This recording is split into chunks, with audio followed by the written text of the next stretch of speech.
imagine the value of life.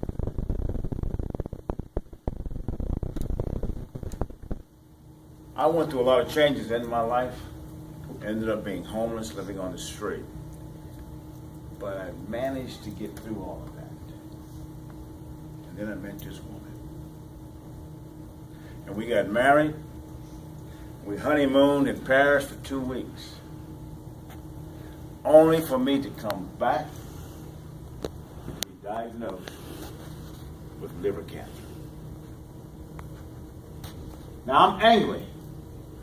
I'm thinking, God, why? And I'm angry with that. I'm angry at God.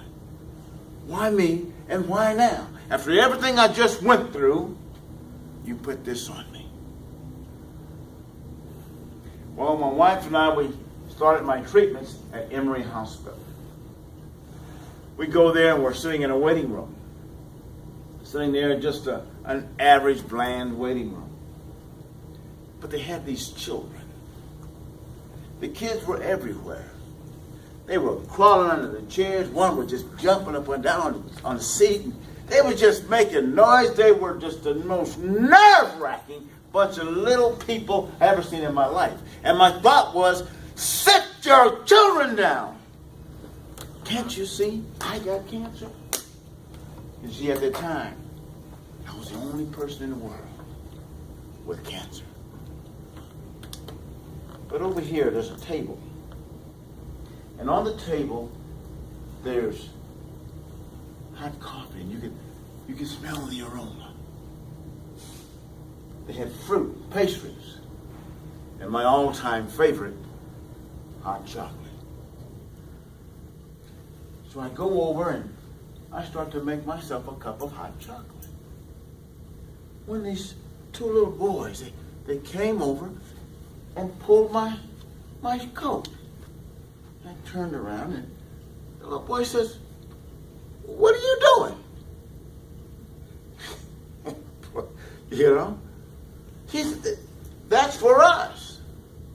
I'm thinking, well, you want to take this outside? See, I'll fight a kid now.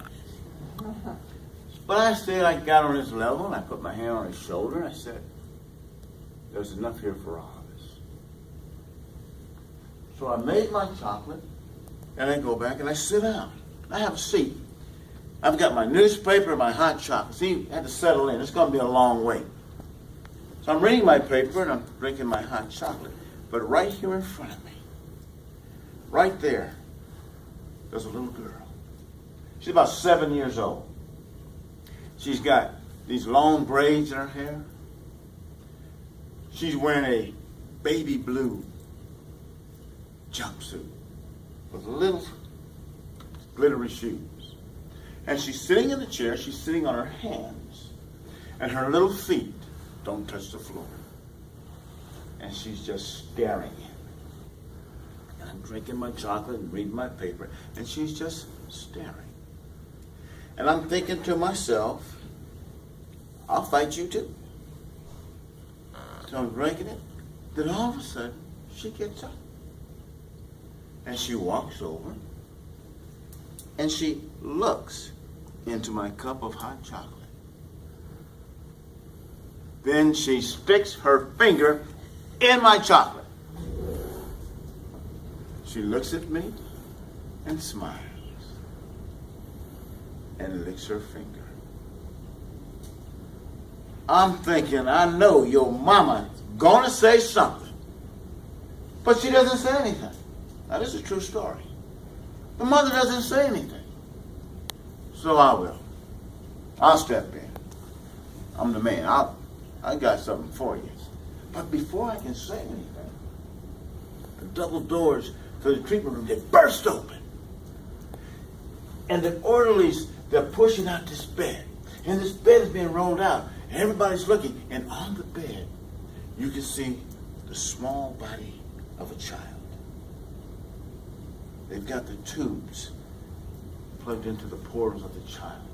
The nurses with the oxygen mask, they have them over the child, trying to pump life back into this small child. Behind the bed coming out as a young couple. The mother looking like she hadn't slept for days. Her hair's a mess and her clothes are all raggedy. And she's going behind this bed and she's screaming and she's reaching for it and she's hollering, God, please, don't take my child. Don't take my baby. No. At one point she grabbed the bed and they're breaking her away from it and she's screaming. And the husband, he's fighting to maintain his own composure as he tries to comfort his wife. And she's screaming as they go down the hall, don't take my baby. Not now. Not my child. There's a whole new calm in the waiting room now. I look around. All the parents, they've reeled their children in. They got them. You can see them. They're holding their children. They're hugging them. They're kissing on them. The little girl in front of me who put her finger in my hot chocolate, her mother now has her in her lap. And she's got this death grip of a hug. And you can see the tear roll down the mother's eye, roll down the mother's face. At that point, I saw their fear, and I felt their pain. And I'm thinking, all these children have cancer. When I go back, I have my treatments, and I go home. And I'm laying across the bed, and I'm thinking about how selfish my thought was.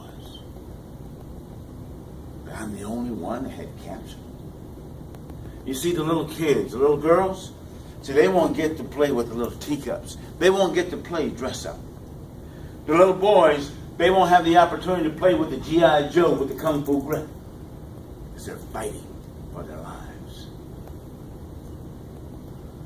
So we go back about 10 days later for my second round of treatments. I'm checking in, and the receptionist, she said, Mr. Young, she said, do you remember the little girl who put her finger in your hot chocolate? I said, yeah. Wait, is she out there? You know, a little bad thing, is she out there? She says, no.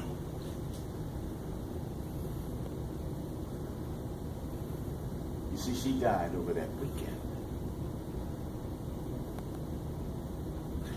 And now, when I drink my hot chocolate, I think about that image of the little girl. You see, she didn't just put her finger in my hot chocolate. Her fingers touched my heart. She made me understand the value of life. So when I drink my hot chocolate now, I pay tribute to a little girl whose name I don't know, but whose image will always be with me. A little girl who saved my life. Changed the way I look at life. Toastmasters.